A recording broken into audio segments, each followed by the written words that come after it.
dyan. May daan dito. Uy, malaki yung sa kanya, oh. Sa akin maliit na ginagamit lang.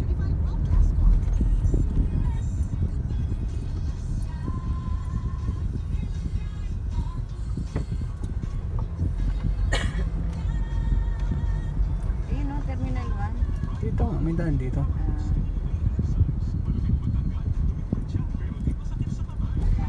51. Buti meron. Meron naman yan, yung lalaking aeroplano. Ay, napalayo lang siya. Saan? Ay! Wow! Ganda! Ang laki.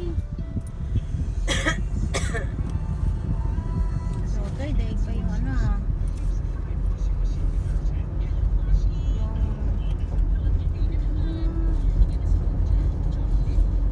Ano ba yan, Mama? Si ate, oh, hindi na ako ang pagtawid niya, eh. Wala lang. Mga buntot lang nakita, oh.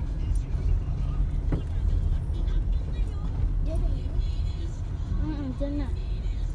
Dito na tayo. Pero maghahanap pa tayo ng ano, ng parkingan. Los dito.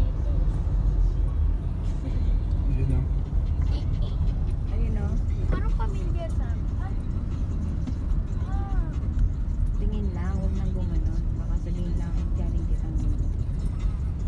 Ganyan na nasabi lagi sa amin yung dainay. Pahalata. Si Otto yun. Pahalata. Kahit kayong bundok, huwag mag-gapa. Tingin lang kayo, huwag kayong mag-gapa. Din ang mga ano sa amin eh. Yung halimbawa may pinuntahan na kainan, kahit gutom na daw ay huwag mo nung Oo, pahalata. ganun din yung Lunok-lunok lang muna. ganyan din nasabi sa amin. Huwag daw magpapahalata na ganun. Kasi nakakapaghalata na. Dito pala mayroong parkingan. Wait lang. Direct lang tayo ng parking. Please wait. Maulan nga pala may Parang maulan na. Sa balita. sa balita, oh. Basta biling umulan dito sa Manila, yung sila. Lali na. Wala pa naman. May payong kayo. Wala nga akong Meron. dali. Wala rin ako. Meron pa yung dyan. Ayun dito sa ano. Yung malaki.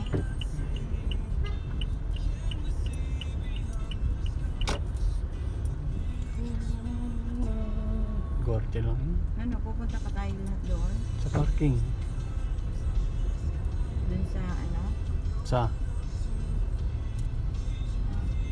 Wala. Idadaan muna kami sa ano? Idadaan muna kami. Saan?